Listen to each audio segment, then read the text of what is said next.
It's just so frustrating, right? You see your kid, they're bright, they're motivated, but they're struggling with schoolwork, and you just can't figure out what's missing. It's a really confusing place to be as a parent. Well, today we're going to dive into exactly that and hopefully bring some real clarity to the situation for you. I mean, this is the core question, isn't it? You see the effort they're putting in, you know they're capable, but then you look at the results, the grades, the teacher feedback, and it just doesn't add up. If that sounds like what you're going through, you're definitely in the right place. We're going to start finding some answers.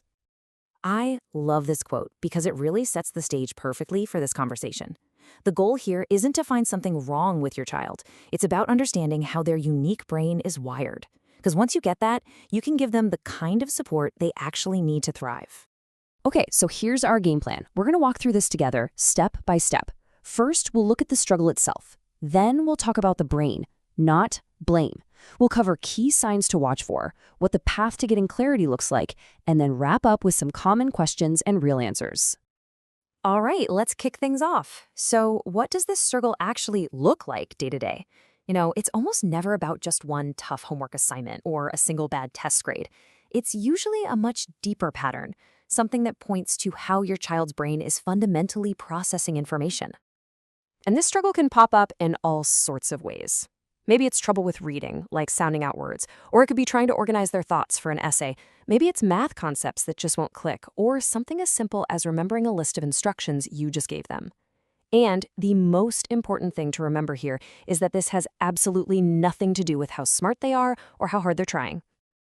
Okay, this next part is maybe the biggest aha moment we're going to cover. This is where we completely shift our thinking. We have to move the conversation away from things like behavior or effort and move it toward biology, toward the brain. So here's the bottom line. What we're talking about is a medical issue.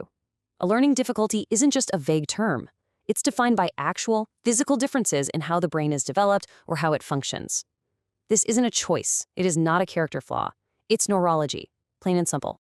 Think about it this way. What we see on the surface are the academic struggles, and it's so easy to mistake that for, they're just not motivated, or they're not trying. But the reality is, that's just the tip of it. The real cause, the much bigger piece of the puzzle, is all about how their brain is processing information. So a kid might struggle with reading, not because they're lazy, but because their brain literally has trouble making the connection between letters and sounds.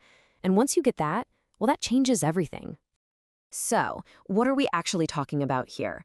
Well, these are some of the specific conditions you might hear about. Things like dyslexia, which, really affects reading, or ADHD, which can impact focus, and something called executive function. That's just a fancy term for the brain's ability to plan and get organized. Then you have things like auditory or visual processing disorders, which is all about how the brain interprets what it hears or sees. These aren't excuses. They're real neurological explanations for the struggle. Okay, so now we've got a handle on the what and the why. But the big question is, how do you know when it's time to actually get a professional opinion? Let's break down some really clear signs to look for. As we go through this list, see if any of it rings true for you.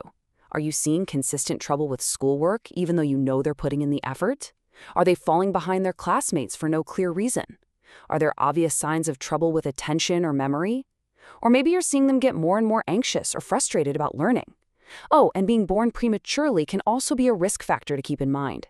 If you're nodding along, it might be time to take the next step. And this is why acting on those signs is just so important.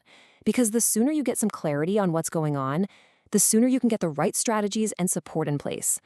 Getting that support early can literally change your child's entire academic path. And maybe even more importantly, it can protect their self-esteem. All right, so the next step is often an evaluation. And I know that word can sound pretty intimidating, right? But really all it is a structured way to gather information. Think of it as simply the path to getting the answers you've been looking for. So, what does that path actually look like? Well, it usually starts with a detailed history, basically a deep dive into your child's development and their school experiences. Then there's a screening to look for patterns in things like attention or memory. This almost always involves working with the school because they have a big piece of the puzzle. After that, a referral for more formal testing might be the next step. But look, all of these steps are just leading to one thing, a clear, actionable plan to support your child. That's the goal. Okay, let's get into it. I want to tackle some of the biggest questions and, honestly, the biggest fears that parents have when they start heading down this road. And this is probably the #1 fear I hear. Does a learning difficulty mean my child isn't smart? It's such an understandable worry that this somehow says something about your child's intelligence. Let me be really, really clear here. The answer is absolutely not. Not at all. Intelligence is not the issue. So many kids with learning differences are incredibly bright, super creative. The challenge isn't with their ability to learn, it's that the traditional ways we teach just don't match up with how their brain works. Okay, here's another big one. The fear of the label, right? Will getting a diagnosis just put a negative label on my child that's going to follow them around forever? Honestly, it's the exact opposite. A proper diagnosis isn't a label. It's a key. It's the key that unlocks the right kind of support. It gives teachers the info they need to provide things like extra time on tests or different ways to present information. Think of it as a tool for you to advocate for your child, not a stigma. So who do you even talk to about this? It's really important to know who does what. A tutor? They're fantastic for helping with the what of learning, mastering fractions or practicing spelling words. But a pediatric neurologist? They help you understand the why. Why is this struggle happening in the first place? Both are super valuable, for sure, but they're solving different problems.